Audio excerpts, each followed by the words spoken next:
Welcome to the first ever virtual press conference in New York Knicks history, as we introduce Tom Thibodeau as the 31st head coach in franchise history. I'm Greg Schwartz, Vice President of Public Relations for the Knicks. Tom returns to the Knicks, for whom he was an assistant coach from 1996 to 2003, including that magical run in 1999 to the NBA Finals. Tom, as a head coach, holds a career record of 352 and 246 over 8 seasons with Chicago and Minnesota. His .589 career winning percentage is 11th best in NBA history among coaches who have coached at least 500 games. He was named the NBA Coach of the Year for the 2010-11 season and coached the Eastern Conference in the 2012 NBA All-Star Game in Orlando, Florida. As head coach of the Timberwolves, he led the franchise to the postseason in 2018, ending a 13-year drought for the franchise. As head coach of the Bulls, his team had the best record in the NBA in back-to-back seasons, and they went to the postseason all 5 seasons he was there, including the Eastern Conference Finals in 2010-11. That team won 62 games, which were the most by a Bulls team since their championship season of 1997-98, and was one of 3 50-plus win seasons under his tutelage. In his 28 seasons as an NBA head or assistant coach, he has been to the postseason 19 times, including 3 trips to the NBA Finals and an NBA title in 2008 with Boston. Tom is joined on our virtual dais today by Knicks President Leon Rose and General Manager Scott Perry. We will start with opening statements from all 3 and then take questions from the media. We ask that the media raises their virtual hands, and we will then call on you and bring you onto the screen. We will start things off hearing from Knicks President Leon Rose. Thank you, Greg. Good afternoon. I hope everyone is doing well. It's good to be together to talk basketball. And we're also very excited for the restart tonight. Let me start by saying that this is a very exciting day for our franchise. We hire not only a great basketball coach, but an elite head coach in Tom Thibodeau. I have known and respected Coach for a very long time. He's a proven winner at all levels. His coaching principles and goals embody everything that we want Knicks basketball to represent. His commitment to the game, to his players, and to deliver winning basketball is truly special. He will work tirelessly to ensure each player is held accountable, develops his skills and a winning attitude, and that the team comes to play every night. As an agent, I've had clients and known many others who have played for Tom Thibodeau. They all have spoken highly of him and his coaching ability, especially how much they have improved under his leadership. Let me assure you, we did our due diligence during the coaching search. We were open-minded and heard from many diverse candidates with various coaching experiences and philosophies.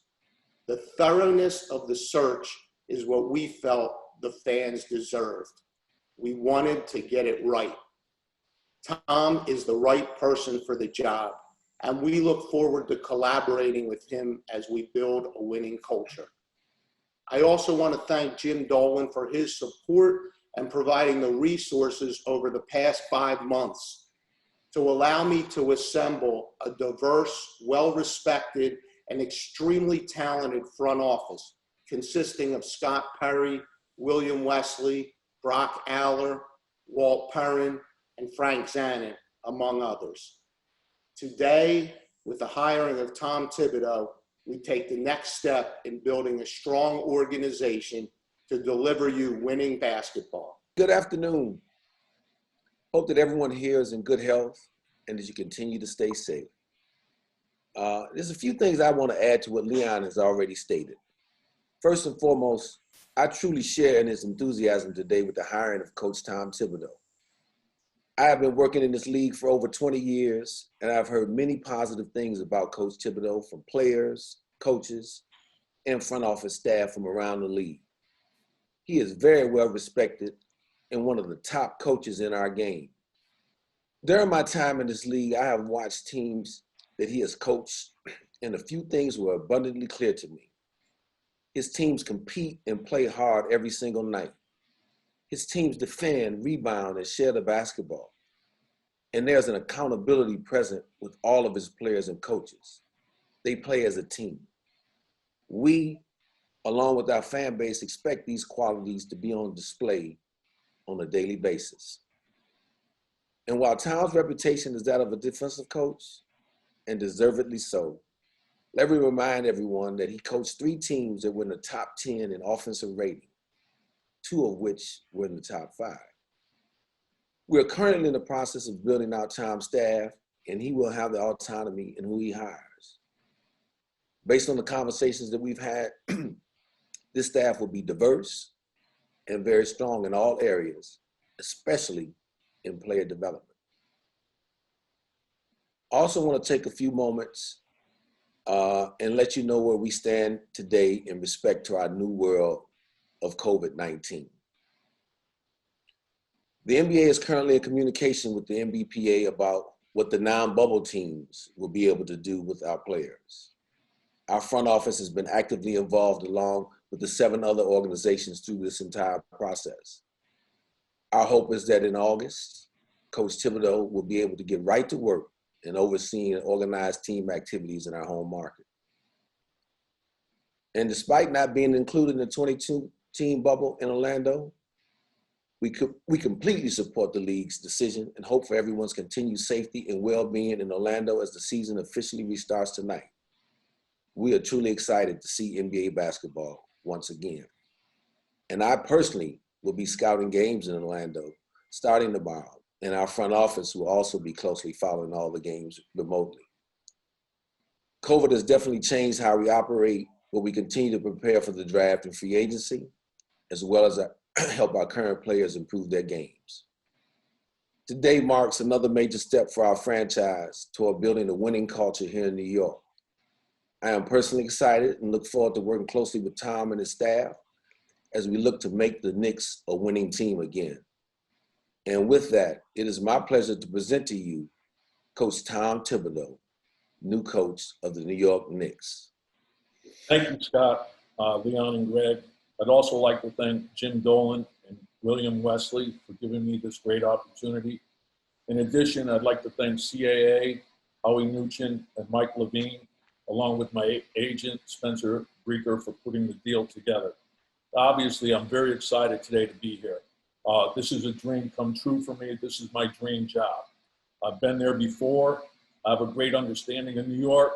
I think we have the best city in the world, we have the best arena in the world, and we have the best fans in the world. I was there throughout the 90s, and there was an incredible experience for me. To be on that bench as an assistant coach and experience the finals, there's nothing like being in New York City at Madison Square Garden for big games. I also want to take this time to thank Jeff Van Gundy for hiring me in 1996 and for being a dear friend and an advisor for me. Those times during the 90s were really special. A lot of great teams, great players, players like Patrick Ewing, Allen Houston, Larry Johnson, John Starks, and many others made it a very enjoyable experience. I think when we look back at those teams, we saw how hard they played. They gave us everything they had each and every night. And just as important was the coaching staff that Jeff put together. It was one of the best staffs ever assembled. Guys like Brendan Malone and Don Chaney, Jeff Nix, Steve Clifford, Andy Greer, Mike Malone, many head coaches that are in the league today. But the best thing for me in terms of growth were the experiences we were able to share with each other. I look at the people that Jeff had worked for, and Jeff is an all-time great coach. He worked for Pat Riley, who's I think the best, and then Don Nelson, Rick Pitino, John McLeod. Then you have Brendan Malone, who worked for Hubie Brown, and Chuck Daly. You have Don Chaney, who played for Red Auerbach and worked under Bill Fitch. You had Jeff Nix, who had worked for Digger Phelps. I had worked for Bill Musselman, Jerry Tarkanian. You felt like you were going to the best clinic in the world every day. So it was tremendous growth. But the three main reasons why this job was so appealing to me was the current roster that we have now. It's young and talented, and there's room for growth, and that's exciting to me. Secondly, is to work for Leon and Wes, two people that I've known for an extremely long time. And then I'm just getting to know Scott now, and he's one of the most respected executives in the league. And then thirdly is all the draft picks that have been acquired, and also the cap space that we have. We have many different ways to improve the team. I think the biggest thing for me and our staff, once we get going, is to lay out how we're going to go about things. So the initial steps for our staff will be to contact each player and to get in touch with them and visit them. And then we got to lay out the plan. We got to establish a work ethic. We got to build championship habits every single day. And then, of course, the ultimate goal is to bring a championship back to the city where it's synonymous with winning in championships, and that's in New York to win a championship. So we're looking to do all those things. I think when you think about style of play, there's 5 things that we're going to look to do on a consistent basis, and that's going to be defend, rebound, be low turnover, ball hits the paint, and then share the ball, make the extra pass. Those are core values.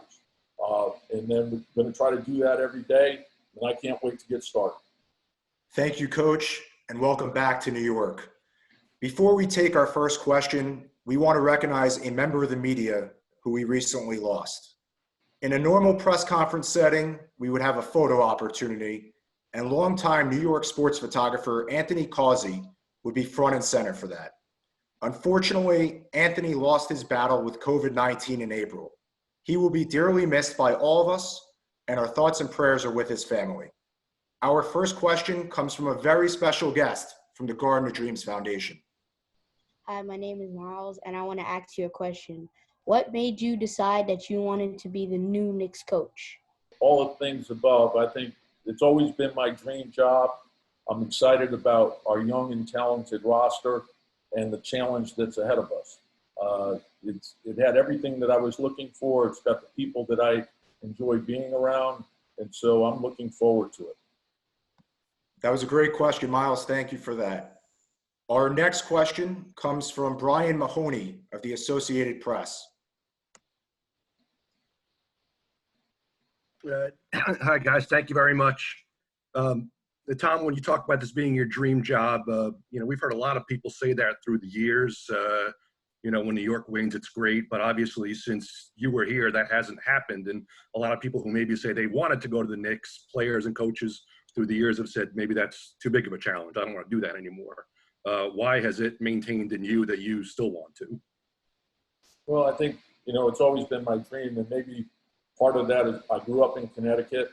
My father, my family, we grew up as Knicks fans. I think I experienced it during the 90s, and there was no better place to be than Madison Square Garden. And so I love challenges. I love that city. I love the arena. I love the fans, and I'm excited about the team, so I can't wait to get going. Our next question comes from Steve Popper from Newsday. Hey, Tom. Good to see you. Having done a rebuild in Minnesota, did you give any thought this summer to waiting to see what opened up with, your name has come up with some other jobs that could open up. And I guess how much does Leon and Wes being in place influence that decision to go ahead and jump right into this? I think that's part of the equation. Obviously, my relationship with them, I've known them for over 2 decades. They've been involved in just about every major decision that I've made. As I mentioned, it's always been my dream job. So the fact that it's my dream job and those guys are there, it just seemed to make a lot of sense to me.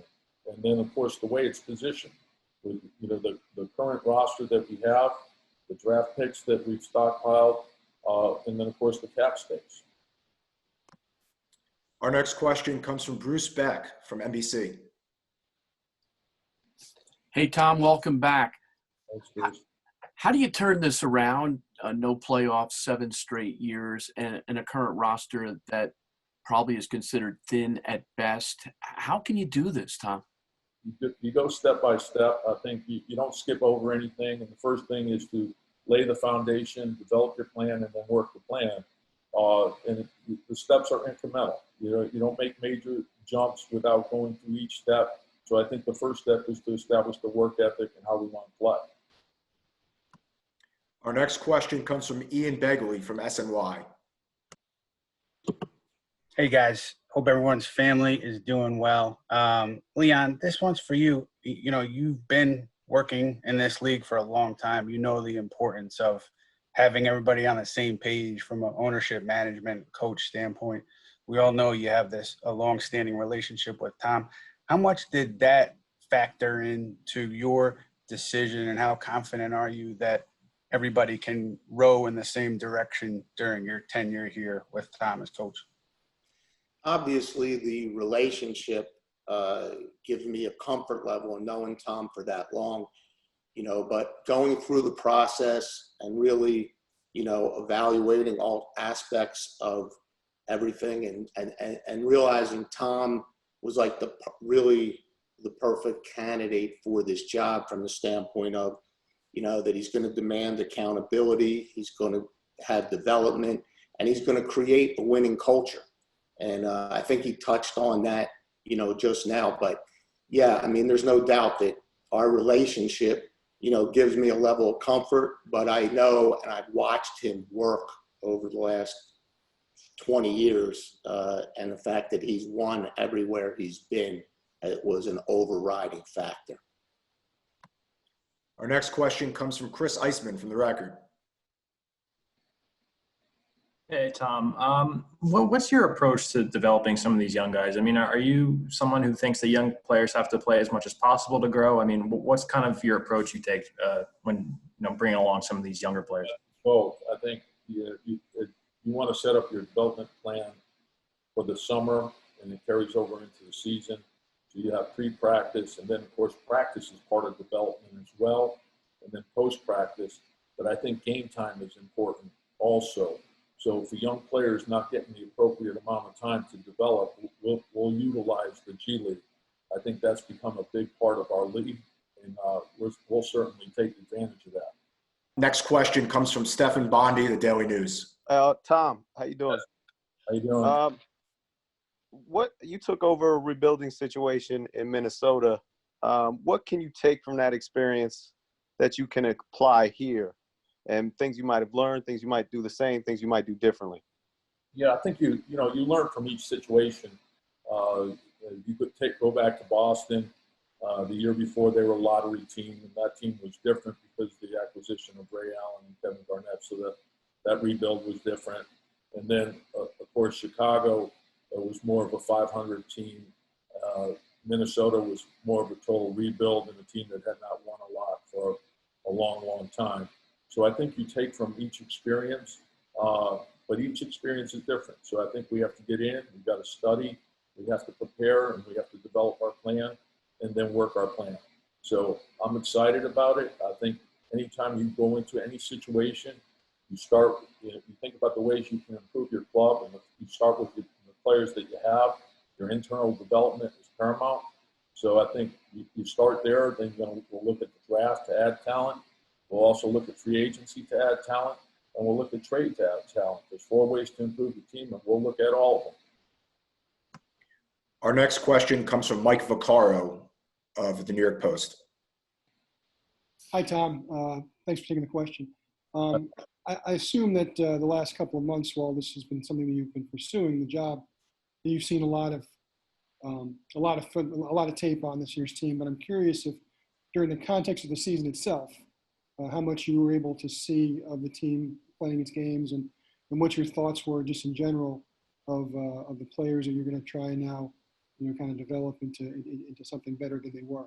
Yeah, and I'd say, I watched a few games during the season, but I did a lot of traveling. I was visiting with different teams. I also went on vacation a couple of times. I know people don't think I do that, but I got away and laid on the beach in Miami for a couple of weeks, so that was fun.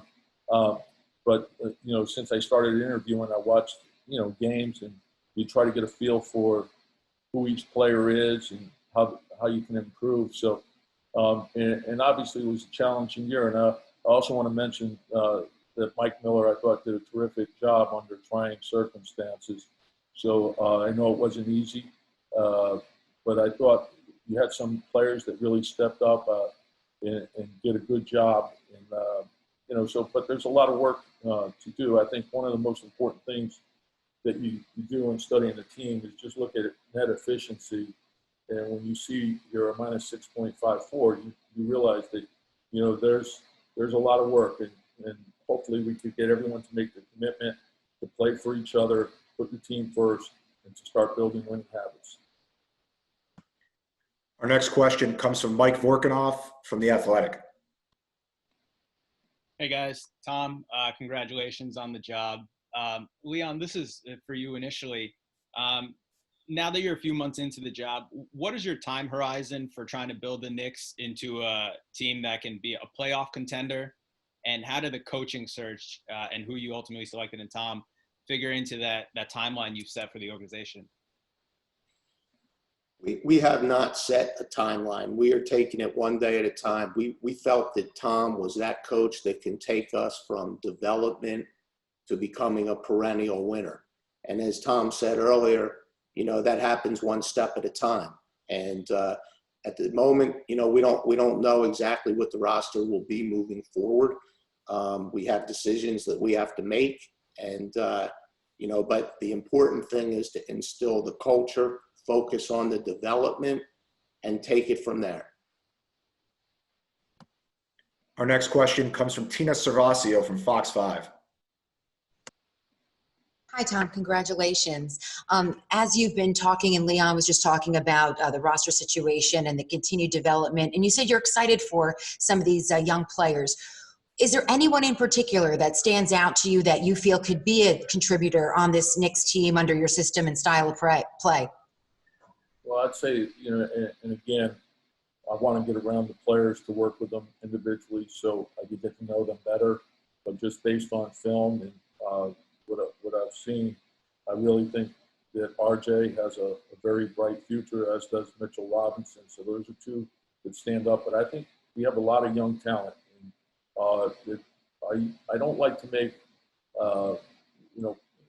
qualifications on people and until I get around them, and then they're starting with a zero base with me, and we'll go from there. Tom, welcome. I had two philosophical questions that I wanted to run by you. The first one dealing with the league, which is moving towards keeping minutes down for players. I'm wondering what your thinking is about that and if it's evolved since Chicago and Minnesota. And then the second one is that many of your best lineups, especially in Chicago, utilize two bigs. I'm wondering whether you see that as a primary way of going forward or if this is really more of a 4-out, 5-out lead in your mind at this point. Yeah, and I think, well, to answer the first question about minutes, I think when you look at the league and you see the load management that's going on, but it's more, I think, positionally based. I think if you went back 5 years, you would see that LeBron, Durant, Harden, the late Kobe Bryant, those guys were all playing 38, 39 minutes. And so you would obviously be matched up when they're on the floor. If I had a Jimmy Butler or a Luol Deng, they would be guarding them. So when they go out, those guys would go out. When they go back in, they go back in. But those numbers have gone down now. So you're not going to be at that disadvantage where they have their best player out there and you don't. So it's more positionally matched up. I think you talk with your sports scientists and your athletic trainers, and you're always monitoring that. And then to answer your question about the league changing, I agree with you totally. I think that the league has changed from 3-out, 2-in, then it went to 4-out, 1-in, and now we're seeing a lot more 5-out, where you're seeing at least one big on every team or one center, a guy who puts pressure on the rim, being able to shoot the three to open up the floor. You're seeing less post-ups, although the two teams that, last year, if you went back and really studied Toronto, they posted the ball with Siakam quite a bit. People overlook the fact that Golden State has always done that. They use the split game out of the post.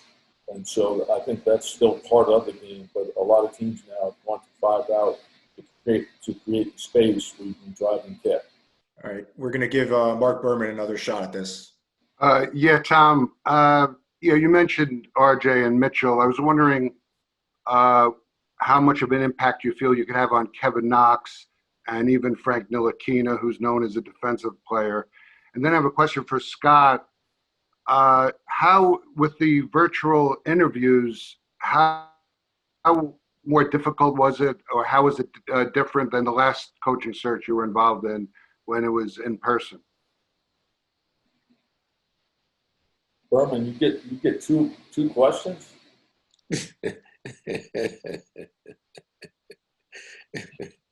Scott, you want to go first? No, look, this was an extremely thorough process and a very informative one for us. While not being in person can present a few little challenges, I thought overall was really good.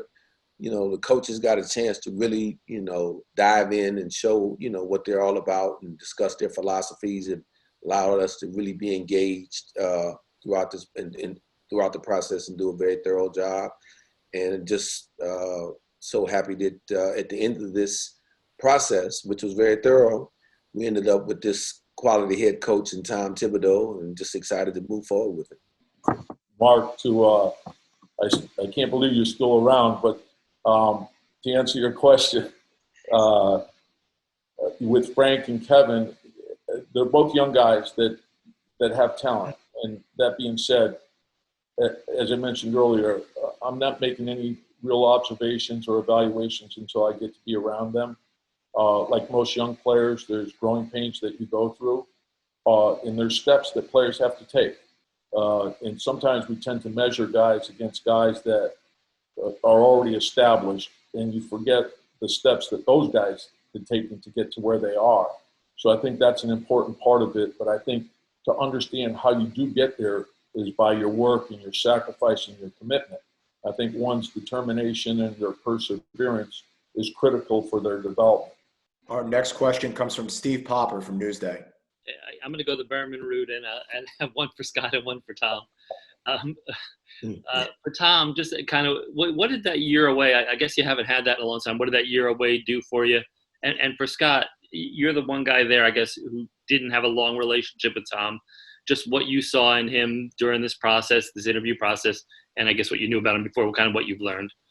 First of all, even though the interesting thing about our league, I've been in this league over 20 years, and even though I didn't have a personal relationship with Tom Thibodeau, kind of felt like I knew him a little bit because we know a lot of the same people, have a lot of respect for the same people. And it's a very small industry, if you will. And so I knew this guy could coach basketball. And I think during this process, it allowed me personally to get to know the man better and just really see, how our personalities could come together and mesh, and felt really good about our time talking basketball. And he's got a lot of the same values about the game that I was raised in, and that came through very clear to me throughout the process. Steve, to answer your question about the year off, for me, I love having the opportunity to step away, and you never want to stay the same. So part of it was just to recharge and get away and relax. The other part was to learn. I think whatever your circumstances are at that particular time, you try to make the most of those. And so I have a lot of friends in the league. I had an opportunity to go out and spend time with Doc Rivers, spend a lot of time out there with him. Spent time in Boston. I spent time down in Miami, spent some time out at Golden State, in Orlando with Steve Clifford. So it was great because it allows you to keep up with the league and see, you get new ideas, you get different ideas. Sometimes you get confirmation of something that you were doing, or you see a better way to do something. So I think, I enjoy that. When you're in the middle of it, like sometimes you don't have the time to do stuff like that. But it's great when you can step away and pick people's brains. And oftentimes, you never know where a good idea may come from. A good idea can come from a high school coach, a junior high coach, junior college coach, a AAU coach. You're borrowing from everyone. And And so that's really the way I approached it. Our next question comes from Brian Mahoney, the Associated Press. Yeah, Leon, one for you. Obviously, you didn't get a lot of time to see this team play before the season ended, maybe just a week or so. Was there any sort of challenge in conducting a coaching search without having a lot of time to maybe see the team play and know what maybe the best style was for this group or anything like that? No, and I think that was one of the real benefits of the coaching search. You know, we really met with a variety of coaches with all different levels of experience, with different philosophies, and with different opinions on our team. So it was really educational for me and insightful for me to be able to, you know, have a deep dive with all of the coaches that we spoke to and to hear all the different thoughts and opinions, as well as, you know, obviously having Scott here to be able to give me his opinion of the team and the other people in the front office. But yeah, I mean, look, if in a perfect world, would I have loved to have had more time? Yes. But at the same time, you know, people's problems in this world right now are a lot worse than mine. And there's a lot of people really suffering. And, you know, but with regard to where we are right now, you know, I feel good about, I'm really thrilled about today. I'm thrilled about where we are. I feel excited about where we're going. Our next question comes from Bruce Beck, NBC. Leon, this question is for you. You interviewed a lot of candidates and still came back to Tom, who many of us thought really was your first choice from the beginning. Did the lengthy interview process reaffirm your idea that Tom was the best candidate for this job? Well, I guess obviously since we selected him, it reaffirmed it. But just to be clear, you know, going into this search, we had an open mind. I mean, there's other coaches in the search that I and others in our group have had relationships with over the years. But yeah, no question, you know, going through the process and going through all of this, you know, affirmed, thoughts that I've had about Tom and feelings that I've had about Tom as a coach. And, you know, that's why we had to do the process. That's why we had to go through all the things that we went through, is in order to make, you know, the final decision, the group. We have time for two more questions. Our next question comes from Steph Bondi of the Daily News. Hey, Tom, I want to ask about your assistant staff. I know Scott just said you had total autonomy in picking your staff. I mean, is that your impression that you'll be able to pick your staff? Because I know some of us have reported and heard that the front office is having input on that. Can you just give some insight on what that process is like, picking your staff? And there's been reports about Mike Woodson will join the staff. Yeah, you know, no final decisions have been made, but when you're putting your staff together, you're looking at the qualities that you'll think will fit your team best, what you think you need. And so I think you always sit down with your front office to go over people that you think can help. And so I'm confident that we're going to sit down. I'm going to listen to the people that they have. I'm going to recommend some people that I know. Some of them are going to be on both lists. So I'm real comfortable with that. And I think we're going to get a great staff, and I'm looking forward to getting started with them. And our final question comes from Mike Vorkanoff of The Athletic. Hey, Tom. For you, you know, I think player development is mentioned at like every press conference when there's a new coach hired. What do you tend to do in terms of your player development philosophy to actualize that with the Knicks? And do you want to have like a separate player development team within the coaching staff? Like, what's your plan for that to develop the young guys on the roster? Yeah, and that Mike, that's a great question. And that was you know, something that, you know, in traveling around the league and just seeing how the different teams are handling it, because of you're seeing very large staffs now. And in some cases, the player development guys are guys that could also get on the floor. So if you have some older players on your roster, you tend to go with more player development guys so your younger guys can get the work that they need. But I think we'll look at our roster. And as I said, we have a very young team. So I think that we have to prioritize that. Again, we'll have quite a few guys, and I think we'll fit every need that we have.